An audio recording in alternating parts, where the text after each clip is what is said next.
The first time I realized my family had erased me, it wasn't loud. It wasn't a scream or a slammed door. It was an empty chair at a Thanksgiving table that had my name written on it in pencil, then quietly wiped clean. I remember standing in my parents' dining room doorway, my coat still on, the smell of roasted turkey and sage stuffing heavy in the air. Laughter spilled over the table. Wine glasses clinked. My mother, Margaret Collins, sat at the head like a queen holding court. My younger sister, Natalie, leaned toward her husband, smiling that polished smile she practiced in the mirror. My father, Henry Collins, was mid-story, his voice booming with the confidence of a man who had never doubted he was right. No one noticed me. I waited. 5 seconds. 10. Long enough for the truth to settle in my chest like cold ash. Then Margaret looked up. Her eyes flicked to me, surprised then annoyed, like I was a stain she'd just noticed on a white tablecloth. "Oh," she said, "you came." That was it. No hug, no smile, no, "We're glad you're here, Evelyn. Just you came." "I was invited," I said quietly, my voice sounding smaller than I meant it to. Henry cleared his throat. "We assumed you'd be working." "I wasn't. They knew that. I'd told them weeks ago I'd taken the day off. I'd said it twice. I'd said it slowly." Natalie laughed light and dismissive. "Well, there's barely enough room anyway." That was when I saw it. The empty chair, not pulled out, not waiting, just absent. Plates set for everyone else. Even Natalie's new mother-in-law had a place, but mine was gone like I'd never been part of the plan. "I can grab a chair from the kitchen," I said, already moving. Margaret's smile tightened. "It's fine. We're almost done eating." It was 2 in the afternoon. Thanksgiving dinner had just started. I stood there, heat crawling up my neck, every old memory waking at once. Birthday candles blown out without me. Promotions celebrated for Natalie while my own went unmentioned. Christmas mornings where my gifts were practical and forgettable, while hers were wrapped in silk and applause. I nodded. I always nodded. "That's okay," I said. "I just wanted to stop by." Henry raised his glass. "Good, then we're all on the same page." That sentence followed me all the way back to my car. I sat behind the steering wheel for a long time before I could turn the key. My hands shook not from anger but from something worse. Recognition. This wasn't new. This was just the first time they hadn't bothered to hide it.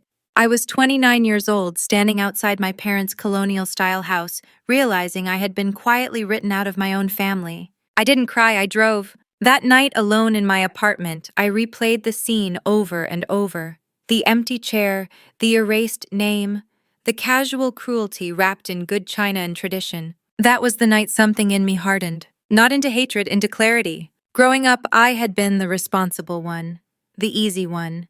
Natalie was the golden child, the one with the bright smile and the louder dreams. She married well.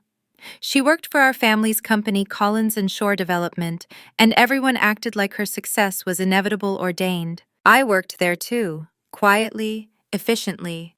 I handled contracts, zoning permits, compliance issues, the boring, invisible work that kept the company from collapsing under its own ego. Henry liked to call me dependable. Margaret called me sensitive. Natalie called me lucky to be included. After Thanksgiving, I stopped going home.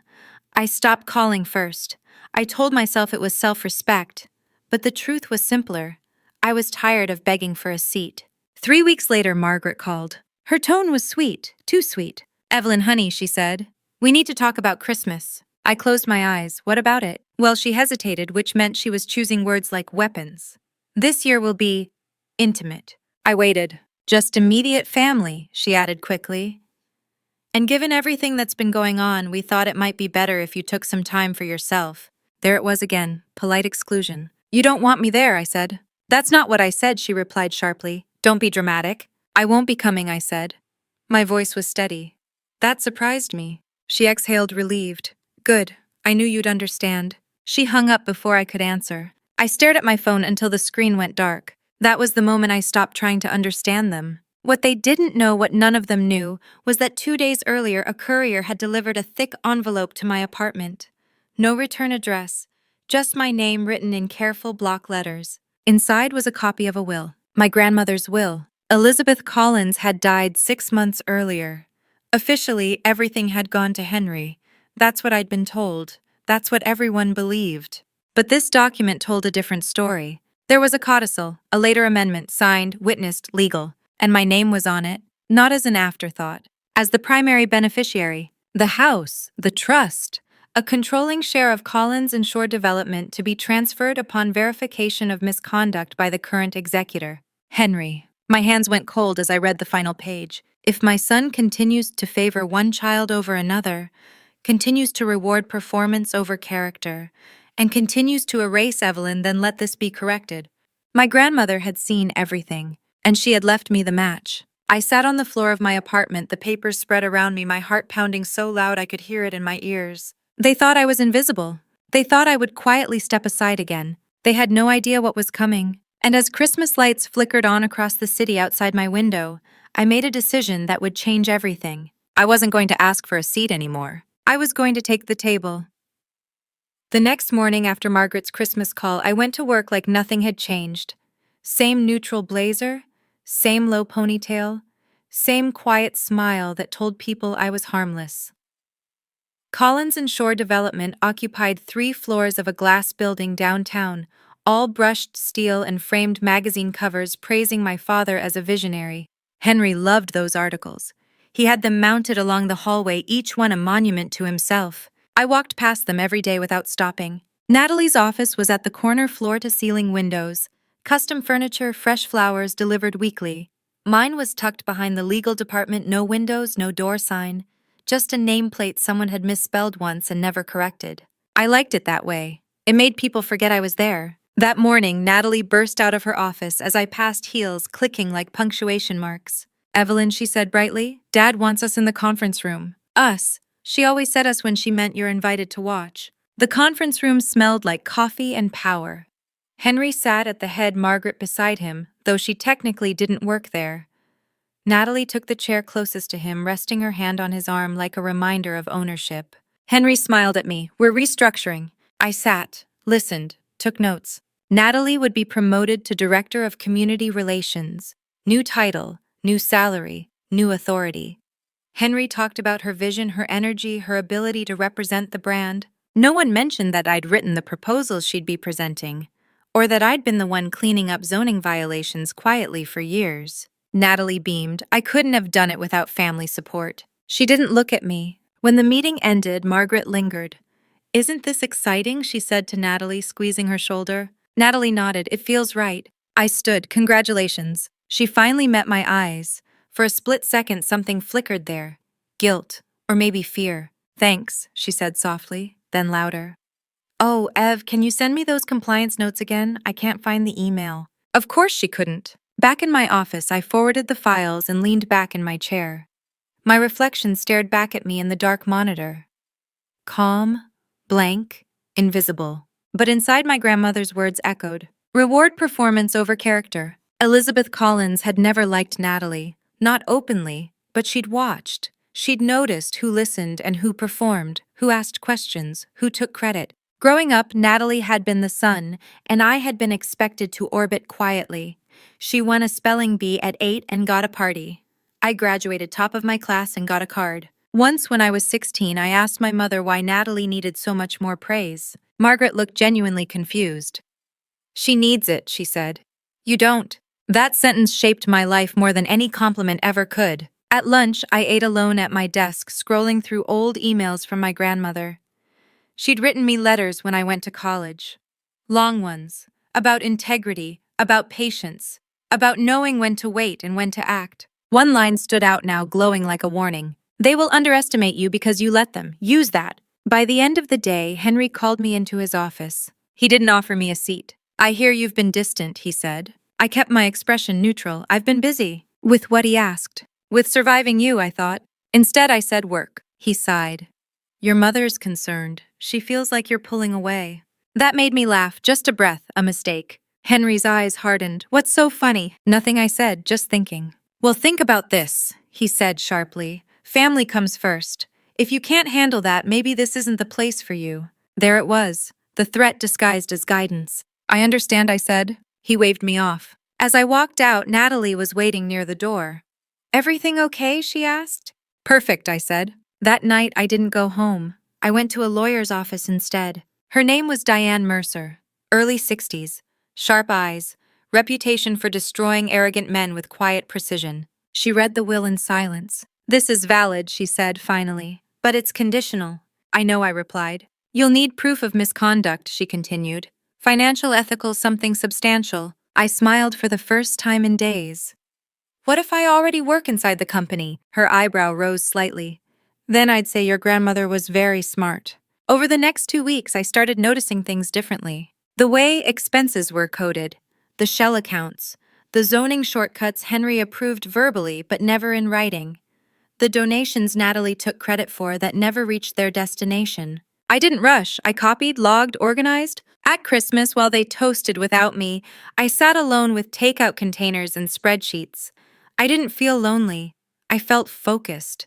On Christmas Eve, Natalie texted me, "Merry Christmas. Wish you were here." I stared at the message for a long time before replying. "I am exactly where I need to be." She didn't respond. By New Year's, I had a folder thick enough to ruin lives. But revenge isn't just about exposure. It's about timing. And the Collins family had a big announcement coming, a charity gala, a public celebration, a stage. I smiled to myself as I closed my laptop. They had always loved an audience. And soon, they would have one they couldn't control.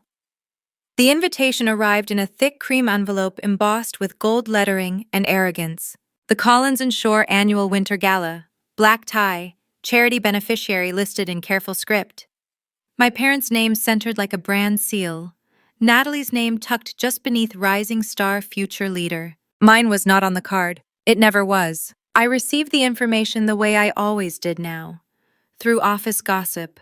Through whispered excitement drifting down hallways. Through Natalie's assistant asking me without irony to double-check compliance language for the donation disclosures. I smiled. I checked. I saved copies. The gala mattered to Henry more than most people mattered to him. It was his proof. Proof that he was respected. Proof that his company was clean. Proof that his family was perfect. I planned to attend, not as a guest. The night of the gala, the city glowed under fresh snow. I stood in front of my bathroom mirror, fastening borrowed diamond earrings, studying the woman looking back at me. Calm, composed, unremarkable at first glance. Perfect camouflage. I wore black. Simple, elegant, nothing Natalie would choose, nothing Margaret would approve of. The kind of dress that didn't ask for attention but commanded it anyway. Before leaving, I opened my laptop one last time. The files were backed up twice. Cloud and Drive. Diane had copies. So did I. Insurance. The venue was a restored historic hotel downtown, all chandeliers and marble floors.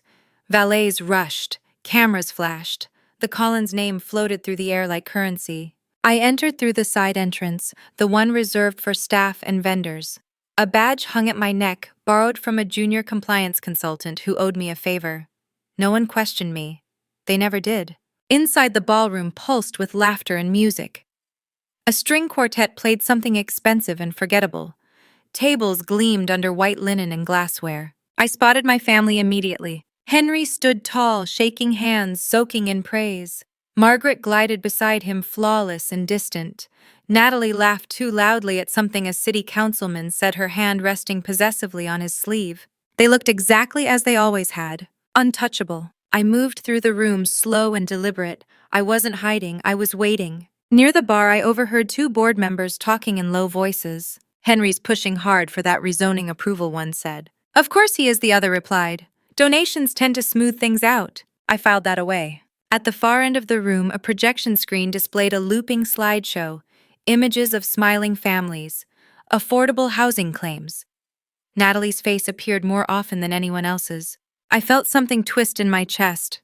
Not jealousy, disbelief. How easily lies could look like hope. Then the lights dimmed. Henry took the stage. Applause erupted on cue. He raised his hands, basking in it. Thank you," he said. "Tonight is about giving back, about family, about legacy." Margaret watched him with practiced admiration. Natalie stood beside the podium, radiant. Henry continued, "My daughter Natalie represents the future of this company. Her heart, her dedication to community, her integrity." Integrity. I almost laughed. "As a family," he said, "we believe in doing what's right even when no one is watching." That was my cue. I stepped forward from the shadows, badge visible, posture relaxed. I didn't interrupt. I didn't raise my voice. I simply waited for the applause to fade. When it did, I spoke. "Then you won't mind the audit." The microphone caught my voice before the room could react. A ripple of confusion spread across the ballroom. Heads turned, whispers rose. Henry froze. Natalie's smile vanished. Margaret's face drained of color. Henry leaned toward the mic. "I'm sorry," he said sharply. "Who are you?" I took another step into the light. His eyes met mine. For the first time in my life, my father looked afraid. "I'm Evelyn," I said evenly. "Your other daughter." The room went silent. Cameras swung toward us, phones lifted. Natalie hissed. "What are you doing?" "Exactly what you taught me," I replied softly, showing up. Henry recovered quickly. He always did. "This is not appropriate," he snapped. "Security?" "I wouldn't," I said calmly. "The documents are already with the city, the press, and the charity you're pretending to support." A murmur swept the crowd. I reached into my clutch and placed a flash drive on the podium. Misallocated donations, shell accounts, zoning violations, false reporting, all carefully logged. Natalie shook her head. "You're lying." I turned to her. "Check your emails." Her phone buzzed in her hand. Margaret stepped forward, voice trembling.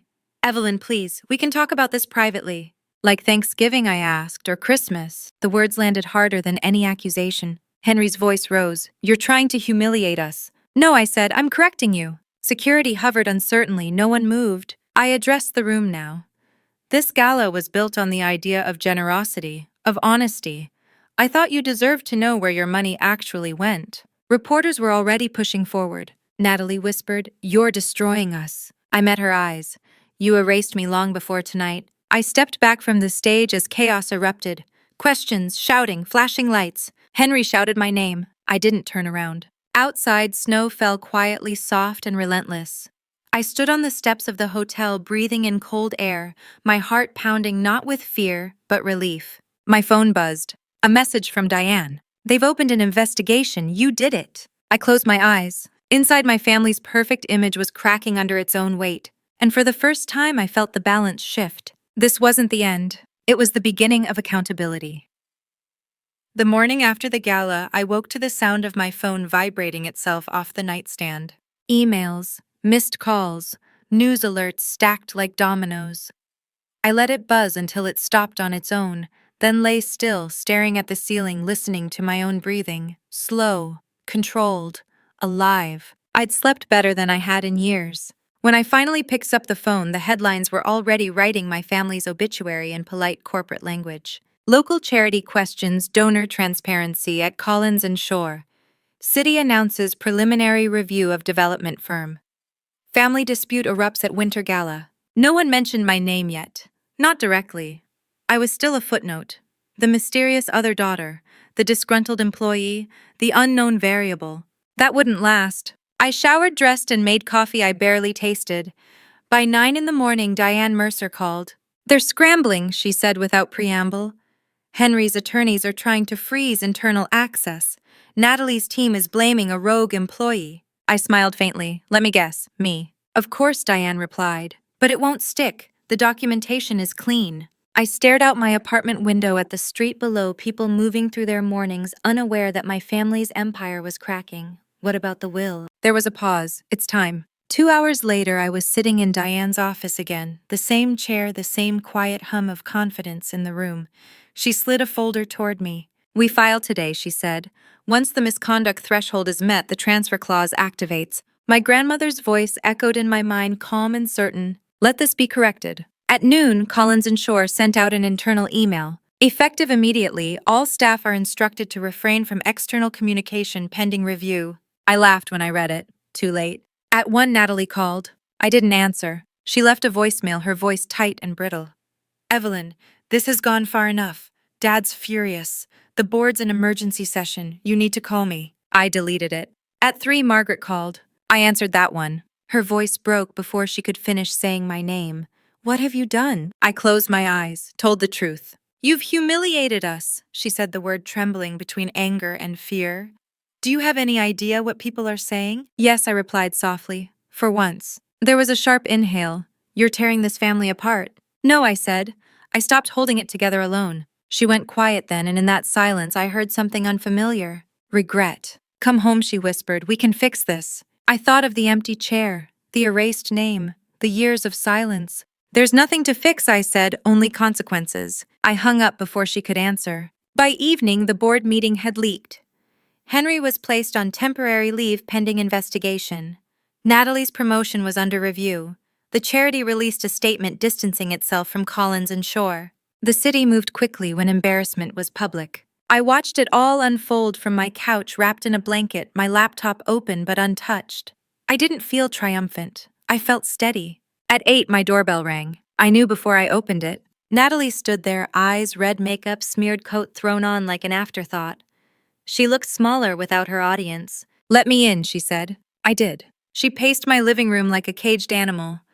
"You didn't have to do it like that." "I did," I said. "Otherwise you'd have buried it." She stopped turning to face me. "You wanted revenge." I considered that. I wanted accountability. "You could have come to me," she snapped. "We're sisters." I laughed softly. "You never acted like it." Her mouth opened, then closed. For a moment, the mask slipped. "I was scared," she said quietly. "Dad listens to me because I make things easy. You make things complicated. I make things honest." She looked at me, then really looked, and something like understanding flickered across her face. "You're going to take everything." "I'm going to take what was left to me," I replied. "By someone who saw me." Her voice dropped. "You think Grandma hated us?" "I think she loved truth more." Natalie sank onto the couch, burying her face in her hands. "Dad says you're dead to him." I felt the words, but they didn't pierce. He said that a long time ago, just not out loud. When she left, the apartment felt quieter than before. Not empty, clear. The next day, the legal filing went public. Elizabeth Collins' amended will was front-page news. Grandmother leaves control to overlooked granddaughter pending misconduct findings. The irony was delicious in a way that felt almost cruel. Henry called for the first time that afternoon. I answered. "You planned this," he said, voice shaking with rage. "You waited." "Yes," I replied. "You're ungrateful," he spat. "Everything you have is because of me." "No," I said calmly. "Everything I survived was despite you." There was a sound on the other end, something breaking, maybe a glass, maybe him. "You think you've won," he said. "You have no idea what you've done." I smiled. "I know exactly what I've done." I hung up and blocked his number. By the end of the week, the city's investigation escalated. Financial records subpoenaed, donations traced, fines discussed, criminal implications whispered. And then came the letter, a formal notice from the estate. Transfer of controlling interest initiated. I held the paper in my hands, my name printed clean and correct at the top. For the first time in my life, something important had my name on it. That night, I stood in my kitchen, glass of wine untouched, thinking about power. Not the loud kind, not the kind that demands applause. The quiet kind, the kind that listens. Somewhere across the city, my parents were watching everything they'd built begin to collapse. And for the first time, they had no one to ignore. The silence was finally answering back. The first time I walked into the Collins house after the transfer notice went public, it felt like stepping into a museum curated by denial. Everything was exactly where it had always been. The polished banister, the oil paintings no one actually liked, the faint smell of lemon cleaner Margaret used obsessively as if scrubbing surfaces could erase history. But the house felt smaller. Not physically, emotionally, like it had finally been stripped of its audience. I hadn't planned to go back so soon. Diane advised waiting. Let them sit with it, let the shock settle. But the estate attorney insisted on an inventory meeting, and legally I had every right to be there. So I showed up. Henry opened the door himself. He looked older. Not in the slow, dignified way he always expected to age, but abruptly, like a man whose reflection had turned against him overnight. His eyes flicked over me, calculating, searching for weakness. "You're early," he said. "I'm on time," I replied. Margaret stood behind him, hands clasped, lips pale. She didn't speak. She just watched me, like she was afraid I might start taking things off the walls. Natalie was already in the living room, seated rigidly on the edge of the sofa. She looked up when she saw me, her expression unreadable. The attorney cleared his throat. "Shall we begin?" We moved through the house room by room, checking items off a list that felt obscene in its intimacy. Furniture, art, accounts, assets reduced to line items. Henry hovered, interrupting constantly. "That was a gift. That's sentimental. That belongs to the family." The attorney didn't argue, he just noted. When we reached my grandmother's old bedroom, the air shifted. Margaret froze in the doorway. "That room hasn't been touched," she said quickly. Out of respect, out of fear more like. I stepped inside. The room was simple, modest, the opposite of the rest of the house. A wooden dresser, a narrow bed, A small desk by the window. It smelled faintly of lavender and old paper. On the desk sat a box. My name was written on the lid, in my grandmother's handwriting. I picked it up without asking. Henry's voice sharpened. "What's that?" "Mine," I said. I opened it slowly. Inside were letters, journals, photographs I'd never seen, and at the bottom a sealed envelope thicker than the others. Natalie stood now, drawn by curiosity despite herself. "What is it?" I met her eyes, her truth. Henry stepped forward. "This is unnecessary." I ignored him and opened the envelope. It was another letter, not legal, personal. "Evelyn, if you are reading this, then you finally stopped apologizing for existing. I watched you for years. I saw how you listened when others performed, how you waited while others took. They will say you are cruel. You are not. You are precise. Do not soften the truth to make them comfortable. Comfort is how they survived without conscience. Take what is yours. Not to punish them, but to end the lie." My hands trembled, not with anger, but with something like grief. Margaret let out a small sound. "She never understood us," she said weakly. "No," I replied. "She understood perfectly." Henry scoffed. "So now she's your excuse. She's my witness." The attorney shifted uncomfortably. "We should continue." The meeting ended quickly after that. No one spoke as the lawyer packed up his files.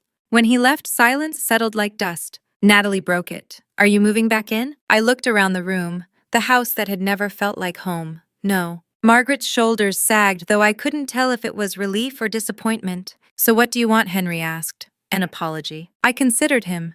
The man who'd taught me ambition without ethics, love without warmth. "I want you to stop pretending this was a misunderstanding," I said. "It was a pattern." Natalie's voice cracked. "You're taking everything." "No," I said. "I'm taking responsibility." Henry laughed bitterly. "You think running a company will make you whole?" "No," I replied. "But it will make you honest." I turned to leave. Margaret spoke then, her voice barely above a whisper. "We did the best we could." I paused at the door. "For you," I said, "you did." Outside, the air felt lighter. That afternoon, I went straight to Collins and Shore, not as an employee, as the majority stakeholder. The lobby went quiet when I walked in. Conversations died mid-sentence. Eyes followed me, unsure whether to fear or flatter. The interim CEO met me in the conference room, sweat already forming at his temples. "Ms. Collins," he said, "we weren't expecting—" "You should start," I replied calmly. "We need to talk about restructuring." For the next 6 hours, I listened. Really listened. I asked about the compliance shortcuts, the pressure from Henry, the donations that never reached their destinations, the projects rushed through approvals. People talked when they realized I wasn't there to protect anyone. By the time I left, I had names, dates, decisions, and a choice. That night, Natalie texted me. "I'm scared." I stared at the message for a long time. So was I once. But fear had taught me something Natalie was only just beginning to learn. Silence doesn't protect you. It just delays the reckoning. I typed back one sentence, "Then help me tell the truth." She didn't reply. But for the first time, I knew she was listening. And the house with too many rooms was finally starting to empty. The first time Natalie walked into my office after the transfer, she didn't knock. She hovered in the doorway like someone unsure whether they were welcome in their own skin. "I didn't sleep," she said. I gestured to the chair across from my desk. "Neither did I." Collins and Shore looked different from this side of the table. The same walls, the same view of the city, but the air felt cleaner, honest, or at least less afraid to breathe. Natalie sat hands folded so tightly her knuckles had gone white. "Dad hired a crisis firm." "I know," I said. "They called me." Her eyes widened. "You didn't answer." "I did," I replied. "I told them I wasn't interested in rewriting history." She swallowed. "They're saying you manipulated Grandma, that you poisoned her against us." I leaned back, studying her. "Do you believe that?" Her mouth opened, then closed. The silence stretched. "I don't know," she said finally. "I don't know what to believe anymore." That was new.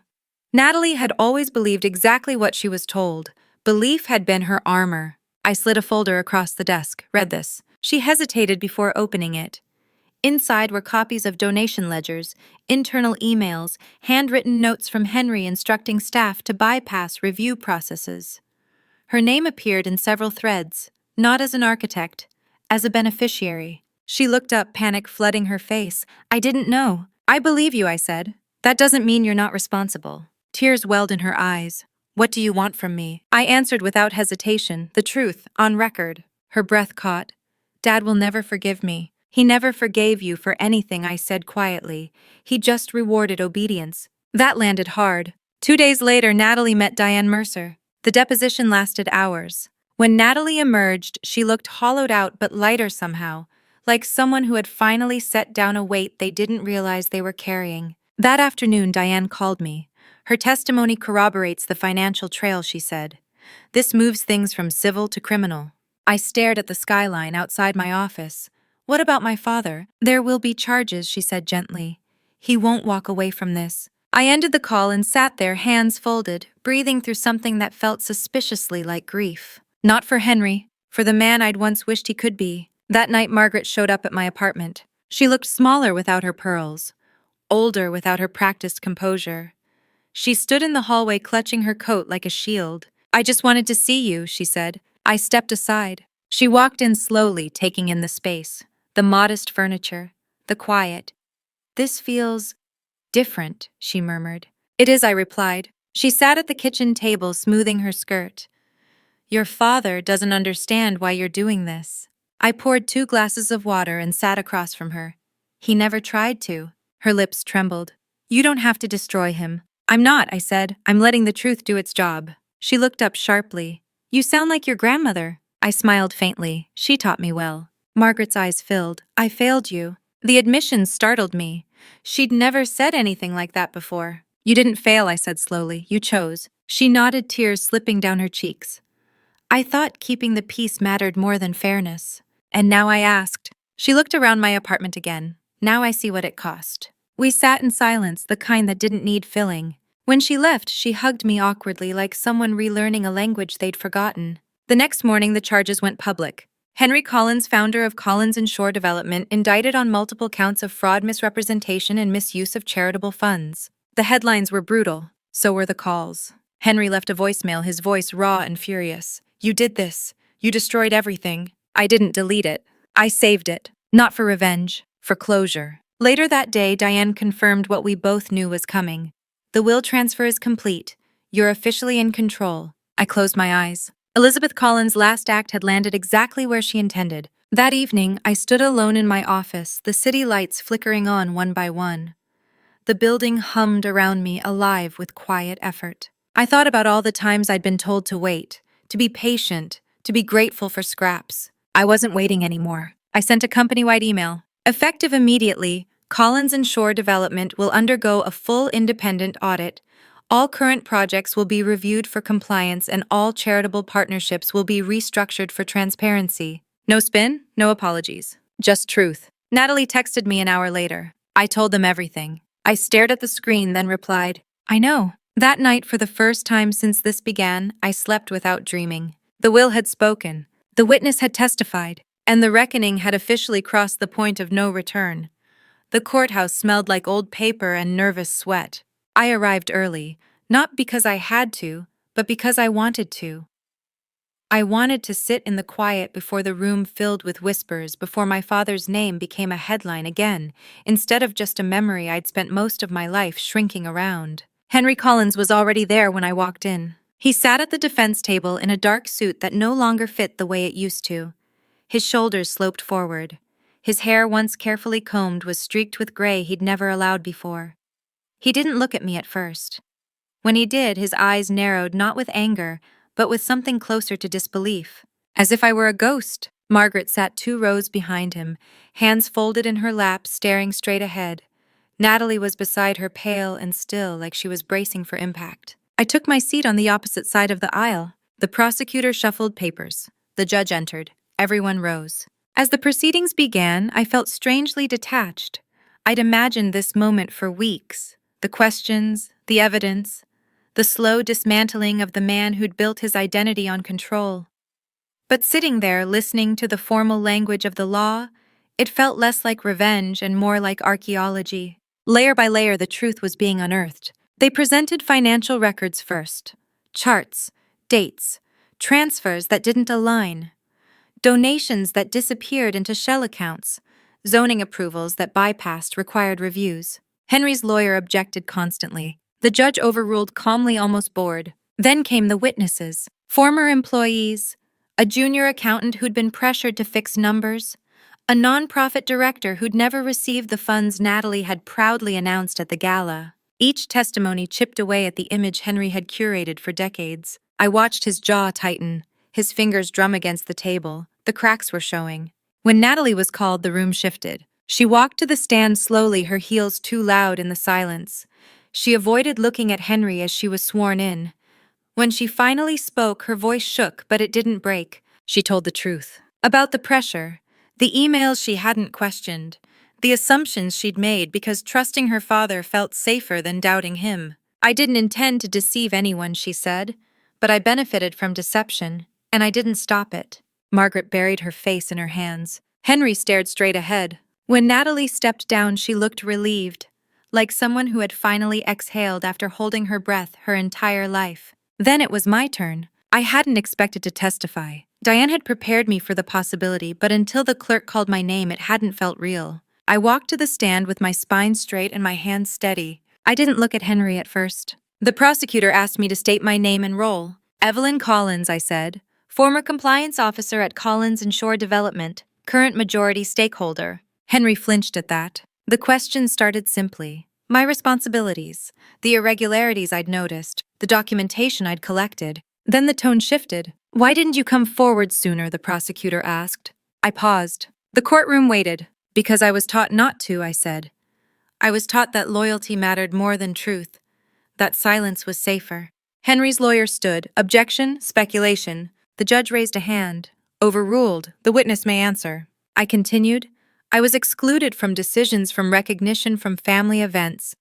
Not because I was incompetent, but because I asked questions. I glanced at Henry then. He looked smaller than I remembered. Eventually, I said I realized silence wasn't protecting anyone. It was enabling harm. The defense attorney approached. Ms. Collins, isn't it true you stand to gain financially from this outcome? Yes, I said evenly, because my grandmother structured her estate to correct misconduct. So this is about inheritance, he pressed. It's about accountability, I replied. Inheritance was the mechanism. There was a murmur in the room. When I stepped down, my legs felt weak, but my mind was clear. The judge called for a recess. In the hallway, reporters waited hungry. Cameras flashed, microphones thrust forward. Ms. Collins, do you feel vindicated? Is this revenge? Do you regret turning on your family? I didn't stop walking. Natalie caught up to me near the elevators. You were incredible, she whispered. I was honest, I said. She nodded. I don't know who I am without all of this. You'll figure it out, I said. Just don't disappear again. She hugged me briefly, fiercely. When court resumed, the final arguments were swift. The evidence was overwhelming. Henry's defense felt thin, desperate. The judge recessed to deliberate. We waited. Margaret prayed silently. Natalie stared at the floor. Henry finally looked at me, his eyes sharp with something like resentment mixed with grief. You always wanted more, he said quietly. No, I replied. I wanted fairness. He scoffed. You could have had everything if you just played along. I met his gaze. I did play along, for years. And you took everything anyway. He looked away. When the judge returned, the room rose. Henry Collins was found guilty on multiple counts of fraud and misrepresentation. Sentencing would be scheduled. The gavel struck. It sounded final. As the room erupted in noise, I stayed seated, letting the moment pass through me. This wasn't triumph. It was an ending. Outside, the sky was overcast, heavy with rain. Margaret approached me, her face drawn. I don't know how to live with this, she said. I know, I replied gently. I didn't either. Henry was led away. His hands cuffed, his shoulders slumped. He didn't look back. For the first time, I didn't need him to. As the rain began to fall, I realized something quietly profound. The court had spoken, but the real verdict had been delivered long before this room. It had been written in years of exclusion and empty chairs and erased names. And now, finally, it had been heard. The day after the verdict, the world kept going as if nothing monumental had happened. Cars still honked, coffee shops still filled, people complained about the weather. It felt almost offensive how ordinary everything looked, considering my father's empire had officially cracked in half. I woke early before my alarm with that strange post-adrenaline emptiness humming under my skin. The trial was over. The waiting was over. And yet my body didn't know what to do with the quiet. My phone buzzed non-stop, but I didn't reach for it right away. I lay there staring at the ceiling, listening to the distant sounds of the city. For years, my life had been defined by reaction, anticipating moods, avoiding conflict, preparing for disappointment. Now there was nothing to brace against. When I finally checked my phone, there were dozens of messages: reporters, board members, old coworkers who had suddenly found my number. A few strangers thanking me for being brave, which made me uncomfortable in a way I couldn't quite explain. Brave suggested choice. Survival had felt more accurate. Natalie texted last. I don't know how to feel. I typed deleted, then typed again. You don't have to feel anything right now. She responded almost immediately. Mom hasn't left the house. That one sat heavier. I spent the morning at the office, not because I needed to, but because I wanted to see it with new eyes. Collins and Shore without Henry felt like a building exhaling after holding its breath too long. People looked at me differently now. Not dismissively, not indulgently, carefully. Power changes the temperature in a room. I could feel it. At 10, the interim executive team gathered in the conference room. No portraits of my father on the walls anymore. I'd had them taken down quietly the night before. We need direction, one of them said. The company's reputation is damaged. Investors are nervous. I folded my hands on the table. Then we stopped pretending nothing happened. They exchanged glances. We issue a statement, I continued. Full cooperation, full transparency, no spin. One of them hesitated. That could hurt us in the short term. Yes, I said, but it might save us long term. Silence followed. Then a quiet nod. All right. For the next few hours we worked. Real work. Untangling contracts. Freezing questionable projects. Calling charities to apologize and reimburse. It wasn't glamorous, it was exhausting. It felt right. Around noon, Diane called. Sentencing hearing scheduled, she said. Your father asked if you'd attend. I closed my eyes. I'll think about it. After lunch, Margaret called. I almost didn't answer. Her voice sounded older than I remembered, stripped of polish. I made soup, she said. Too much of it. Habit, I guess. I waited. Would you come by, she asked, just for a bit? I stared at my office window at the reflection of myself layered over the city. The woman looking back didn't flinch anymore. I'll come, I said. The house felt different without Henry. Quieter, not peaceful, just hollow. Margaret met me in this kitchen, moving slowly as if the air itself might break. The soup simmered untouched on the stove. She gestured to the table. Sit. We did. I keep thinking about all the things I said to you, she murmured. All the times I told you to be patient, to understand. I said nothing. She looked up at me, eyes wet. I thought love meant keeping things smooth. I didn't realize I was sanding you down. The honesty startled me more than any apology could have. I don't need you to punish yourself, I said carefully. I need you to stop pretending it didn't happen. She nodded. I don't know how to make it right. You may not get to, I replied. Sometimes all you get is different. She reached across the table, hesitating before touching my hand. I let her. I'm proud of you, she said quietly. The words landed oddly, not healing, not painful, just late. When I left, the sky was beginning to darken. A storm was coming in heavy clouds rolling low over the city.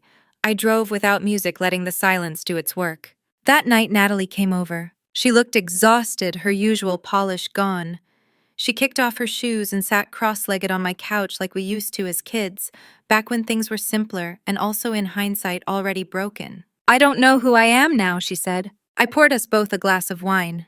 Neither did I when I stopped playing the role they gave me. She laughed weakly. You always make it sound so clear. It wasn't, I admitted. I just learned not to run from the confusion. She stared into her glass.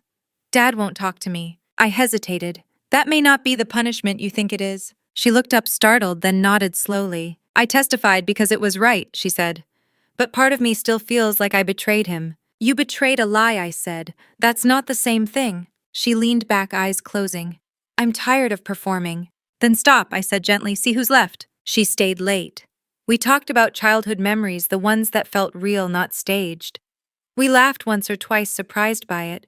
After she left, I stood by the window watching the rain finally start to fall. The verdict had been loud, public, final. But the real aftermath was quiet. It was the work of deciding who I would be when there was no one left to fight. I realized then that revenge had never been the end goal. It had just been the door. What waited on the other side was something harder, a life built without opposition. A self defined not by resistance but by intention. As the rain streaked down the glass, I whispered to the empty room, not as a vow but as a reminder. This is where the real work begins.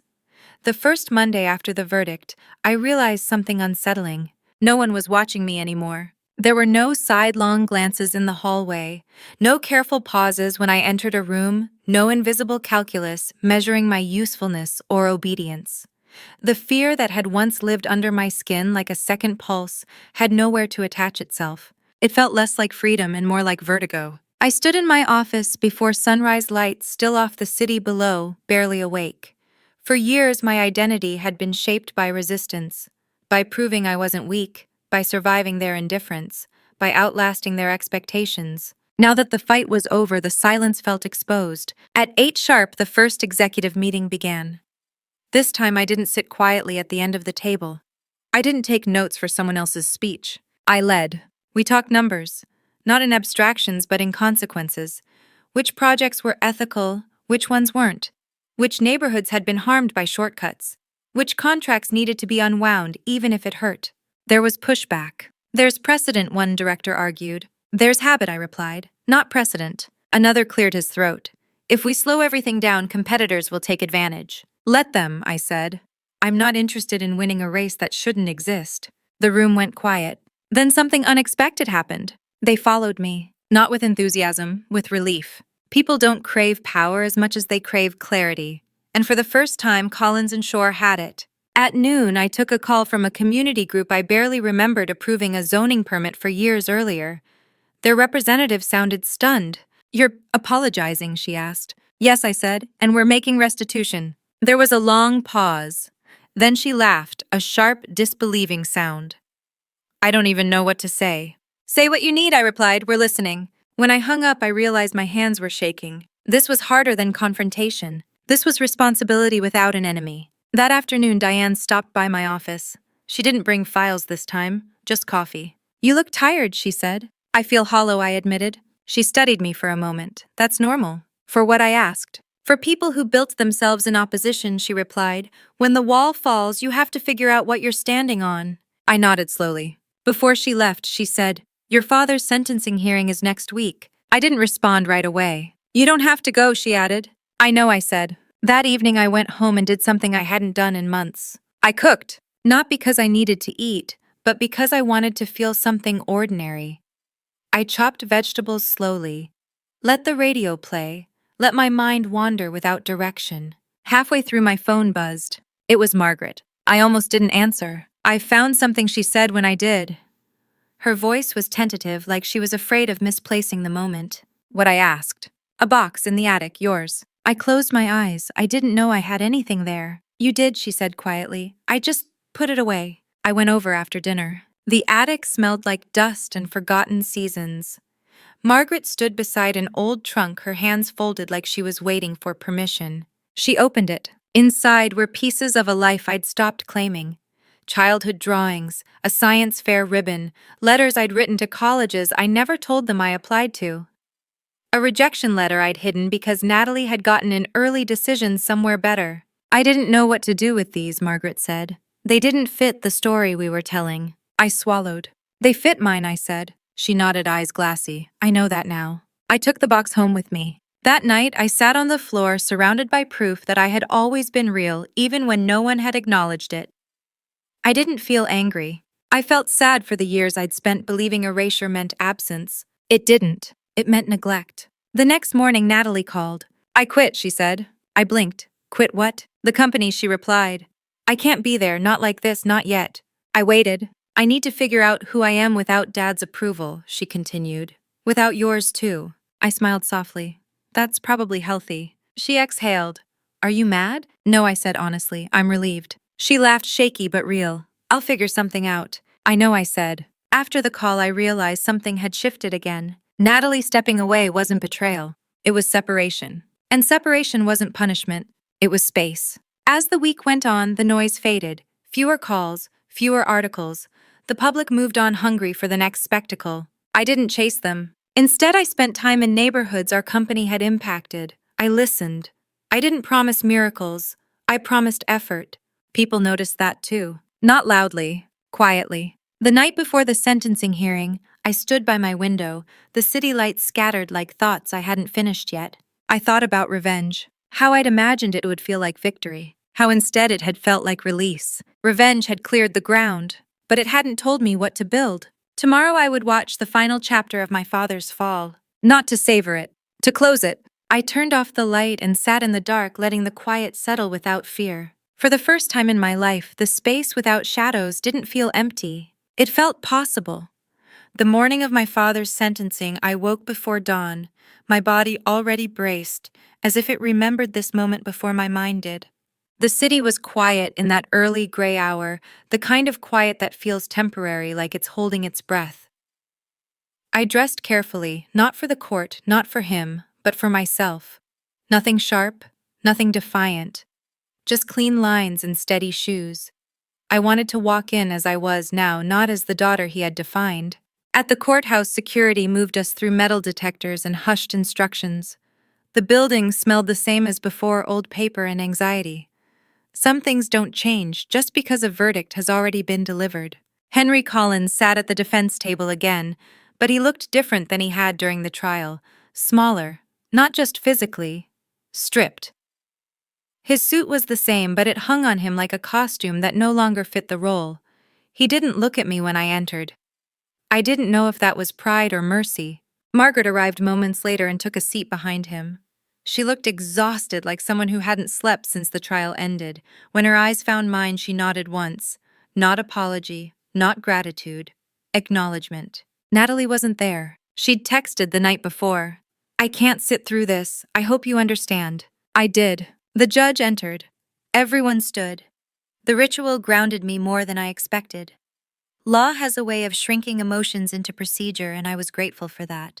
The prosecutor summarized the case. The evidence, the breach of trust, the misuse of funds meant for families who would never know his name but would feel his decisions in rent hikes and lost homes. Henry's attorney argued for leniency, age, reputation, contributions to the city. The familiar list of reasons powerful men believe consequences should be negotiable. When it was Henry's turn to speak, the room went still. He stood slowly, hands clasped in front of him. His voice was hoarse. "I never intended to hurt anyone," he said. "I built this company to provide for my family and my community. Mistakes were made." Mistakes. He glanced up, then his eyes finding mine for the first time that day. "I regret how things turned out," he continued, "especially within my family." I held his gaze without expression. This wasn't an apology. It was a performance stripped of its audience. The judge listened impassive. Then she spoke. Her voice was calm, measured, and final. She spoke about responsibility, about power, about how leadership without accountability corrodes everything it touches. She spoke about the harm done not just to balance sheets but to trust. Henry was sentenced to a term that landed somewhere between mercy and consequence. Years, not decades. Enough to matter. Enough to mark him forever. When the gavel fell, the sound was softer than I remembered. No gasp, no chaos, just the end of something that had been ending for a long time. Henry was led away. As he passed my row, he slowed. For a moment, I thought he might say something. Anything. A word. A look. He didn't. And for the first time, that didn't hurt. Outside, reporters waited again, but fewer this time. The story had already peaked. I walked past them without stopping, the air cold and sharp against my face. Margaret followed me out. "Thank you for coming," she said quietly. "I came for myself," I replied. She nodded. "I know." We stood there for a moment, two women bound by a man neither of us could save. "I'm going to sell the house," she said suddenly. "It's too full of echoes." I thought of the attic box, the erased pieces of my life. That sounds wise. She hesitated. "Would you like anything from it?" "No," I said gently. "I already took what was mine." She looked relieved. I drove home alone. That afternoon, I didn't go back to the office. I went to a small park near my apartment, one I'd passed 100 times without stopping. I sat on a cold bench and watched parents push strollers, joggers loop the path, dogs pull against leashes. Life continued, indifferent, resilient. I thought about revenge again. How it had fueled me when I needed fuel. How it had sharpened my focus when grief blurred everything else. But revenge is a temporary architecture. It can clear land, but it can't sustain a city. What I felt now wasn't triumph. It was quiet. That evening, Natalie called. "It's done," she said. "Yes," I replied. There was a pause. "Do you hate him?" I considered the question carefully.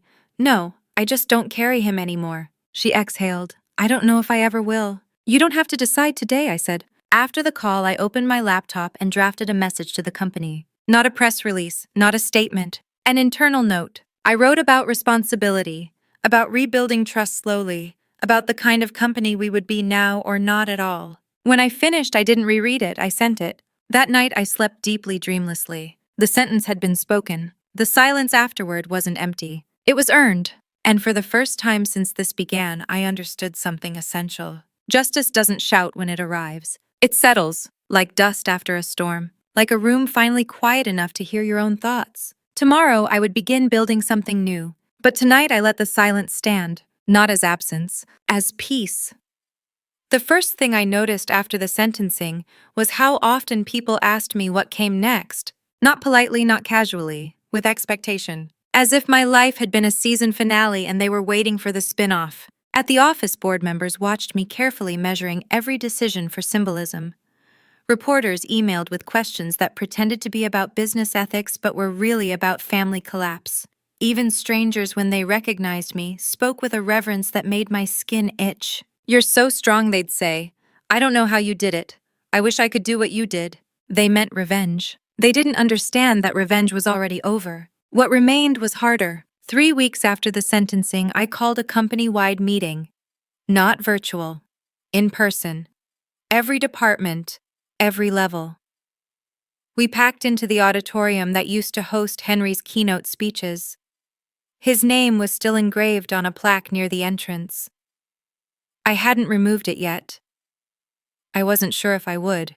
I stood on the stage without notes. "I won't pretend the last months haven't been painful," I began. "For this company, for this city, for some of you personally." The room was silent, but I won't pretend they were a mistake either.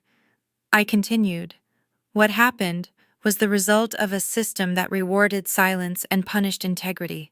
That system ends now. I saw heads lift, backs straighten. This company will survive only if it becomes something different. Not cleaner, not safer, braver. Someone in the back asked, "What does that mean for us?" I answered without hesitation. "It means if you see something wrong, you say it. And if you say it, you will not be erased." The word hung there. Erased. I didn't explain it, I didn't have to. When the meeting ended, people didn't rush out. They lingered, talked quietly. A few approached me, thanked me. One woman cried. I realized then that my story hadn't ended with my family. It had just stopped being about them. That night, I walked home instead of driving. The air was cold, sharp enough to feel real. I passed storefronts, overheard conversations, watched couples argue softly on sidewalks.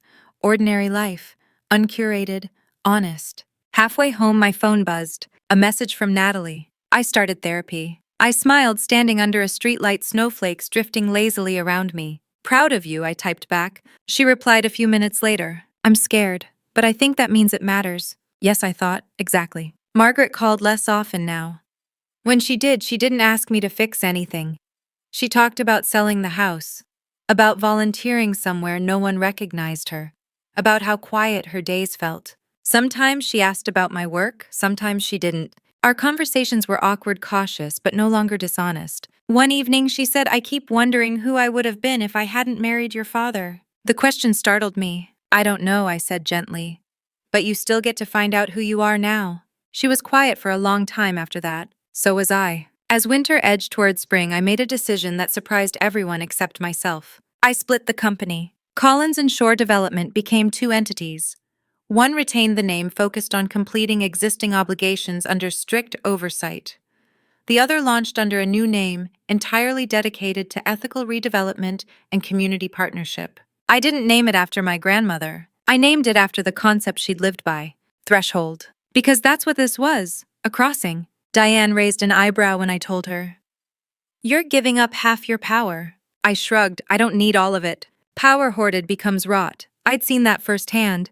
On the day Threshold opened its doors, there was no ribbon cutting, no speeches, just a small group of people who'd chosen to stay and build something harder than legacy. Something honest. That evening, I went home and opened the box from the attic again. I hadn't touched it since bringing it back. Inside, beneath the drawings and letters, I found a folded page I'd missed before. My grandmother's handwriting. One last note. "Evelyn, if you ever wonder whether this was worth it, ask yourself one thing. Are you living louder than your fear now? If the answer is yes, you've already won." I sat on the floor for a long time, the note resting in my lap, the apartment quiet around me. For years, fear had dictated my volume, how much space I took, how much truth I allowed myself. Now my life wasn't loud in the way people expected. But it was steady. It was mine. The final proof came unexpectedly. A letter arrived from a young woman in the compliance department. She'd transferred to Threshold and wanted to thank me. I spoke up in a meeting yesterday, she wrote, for the first time in my career. My voice shook, but no one punished me. I thought you should know. I folded the letter carefully and placed it back in the box. Revenge had given me momentum, but meaning had given me direction. That night, standing at my window, city lights flickering below, I realized something that would have terrified me once. I was no longer defined by what they did to me, or by what I did to them. I was defined by what I chose next. And for the first time, that choice felt wide open. Tomorrow I would keep building. But tonight, I allowed myself to rest in the quiet certainty of this truth. I had not just survived my family, I had outgrown them. 1 year to the day after the Thanksgiving I was erased, I set the table for dinner. Not a gala table, not a boardroom spread, a real one. Wood worn smooth by use, not polish, plates that didn't match, candles that leaned a little when they burned down. I did it slowly, deliberately, like a ritual I wanted my body to remember. Outside my apartment window, the city glowed with early evening light. Leaves had turned, then fallen. Winter had come and gone. The world had kept time even when I felt suspended inside it. This time, there was a chair at the table with my name on it. Not written, not penciled, implied. Natalie arrived first, carrying a pie she admitted she hadn't baked herself.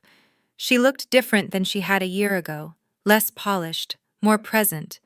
Therapy had softened the sharp edges she used to carry like armor. I didn't know what to wear, she said, laughing nervously as she took off her coat. Whatever you are is fine, I replied. She smiled at that. Margaret came next.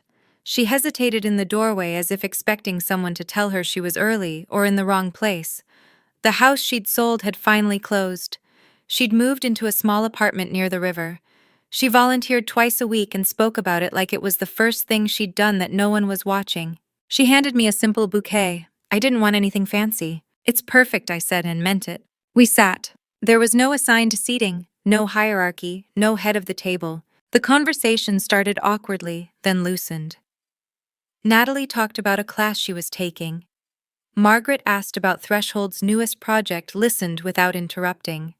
I talked about the community meeting I'd attended that morning, how someone had disagreed with me openly, and how relieved I'd felt instead of threatened. Halfway through the meal, Margaret paused, her fork resting on the plate. I keep thinking about that chair, she said quietly. Natalie looked confused. What chair? Margaret swallowed. The one at Thanksgiving. The year Evelyn came and there wasn't a place for her. The room went still. I told myself it was a mistake, Margaret continued, that I'd fix it later, that it didn't matter as much as keeping things calm. She looked at me. I was wrong. I didn't rush to answer. I let the silence do what it needed to do. It mattered, I said. But we don't have to relive it to honor it. Natalie nodded slowly. I didn't see it then, or maybe I did and chose not to. She looked at me. I'm sorry. It wasn't dramatic, it wasn't tearful. It was enough. After dinner, as we cleared plates together, I noticed something simple and startling. No one was performing. There were no roles to protect, no image to maintain, just 3 women moving through a shared space without scripts. Later, after they left, I stood alone in the kitchen, the smell of food and wax and something like peace lingering in the air. I thought about my father, not with anger, not even with sadness, just as a fact. He would spend years insisting he'd been misunderstood, that the world had turned on him unfairly, that I had betrayed something sacred. He would never understand that what he called betrayal was simply refusal to disappear. I washed the last glass and set it upside down to dry. Then I sat at the table alone, candlelight flickering softly, and let myself remember the girl I had been. The one who learned early to be quiet, to make herself smaller, to believe that love was conditional and space was earned through obedience. I wished I could tell her what I knew now. That silence is not the same as peace. That being included at the cost of yourself is not belonging. That revenge feels like movement, but truth feels like home. My phone buzzed. A message from someone I didn't know. I heard your story today. I left a job that erased me for 10 years.